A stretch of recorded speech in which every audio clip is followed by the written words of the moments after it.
Good morning to all of you. I'm very pleased to open, to welcome you to this webinar on agroecology. I have to say that the subject could not be more important. You know very well that the COP26 in Glasgow just started, and we are all listening the voices of the experts. We are all listening our leaders, their engagement the engagement of our leaders. As you all know, climate is deteriorating at an alarming rate. We are about to fail maintain the warming at the maximum of 1.5. We have the latest IPCC report on climate change, but also the report linked to the Convention on Biological Diversity, and also the Food System Summit and all the preparatory work that has been done for the COP26. I think all repeat that it's urgent to take a strong action.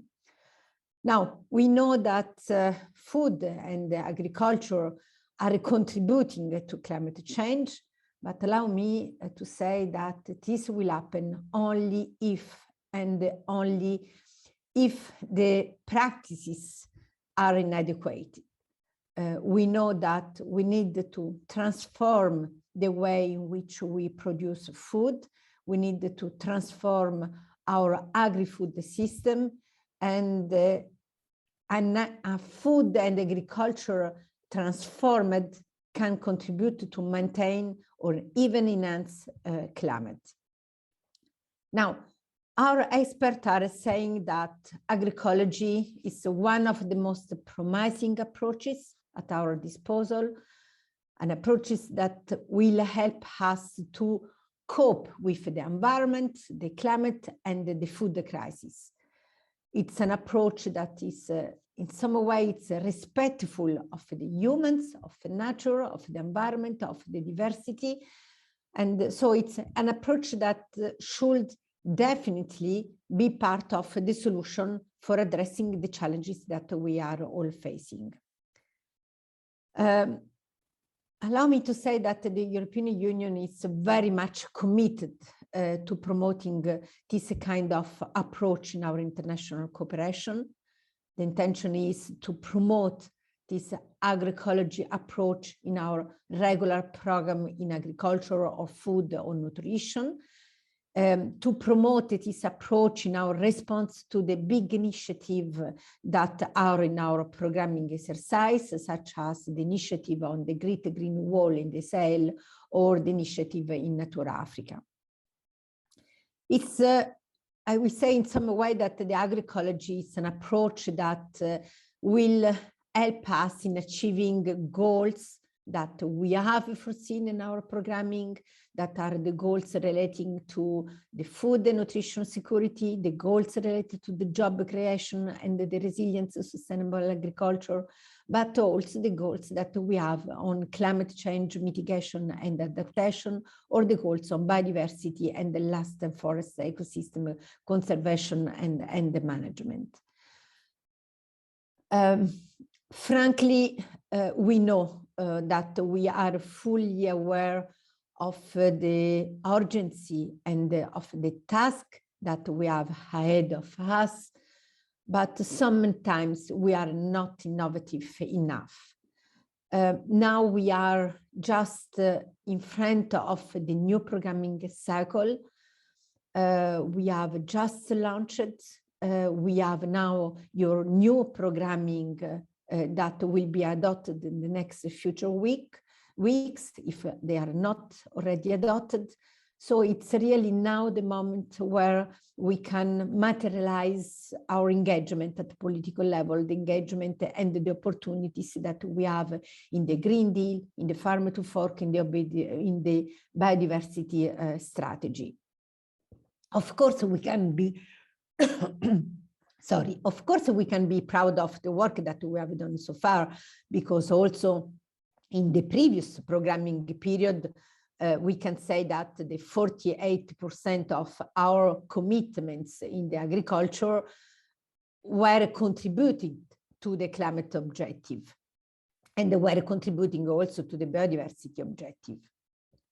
But now in the new cycle, we have to do more. We have to do more because you know very well that the NDCI target on climate are very high. And you know that our President van der Leyen in their speech on the State of Union and also in their speech in Glasgow have clearly increased this target. So we have now really ambitious target on the climate, on the biodiversity, and we have only the programming exercise to support the achievement of this target. So everything that we'll do in the agri sector, I will say, have to contribute to reach this climate and biodiversity target. Now, the approach on agroecology, it's an approach that will help us to achieve these higher targets in terms of climate and biodiversity. I was saying that you have now submitted your multi-annual indicative program. You are starting now the crucial moment of the design of the program. We can say that looking to the overall picture that almost all the MIPs in Africa, the MIP in Latin America and in Asia Pacific include the reference to sustainable agri-food system. I can say, of course, that the targets, the program, the number of the programs are definitely inferior to what was done in our previous programming exercise.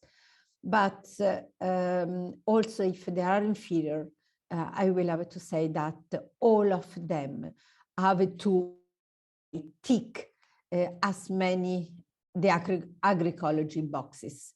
So as much as possible, all our intervention with this Agroecology boxes if we want to achieve the climate and biodiversity target. So we need to have in our design of the program this approach that is an holistic approach. Needs of the people in your country. Now, I hope that this webinar, it's the occasion to convince you, if you are not already convinced, that there is a strong link between the agriculture, the biodiversity, the climate, the environment, the food, and the nutritional security, and that the agroecology is the approach that will allow you to further achieve this link in our action. You will discover so what the agroecology means, and you also discovered some countries where this agroecology approach was done concretely, so it's not just the theory. And the Andhra Pradesh experience in India, I hope that will be an experience that will inspire you. This webinar is clearly conceived to support you, to provide you with the knowledge, with the tools that are available. And allow me to say that we want to have a very interactive webinar.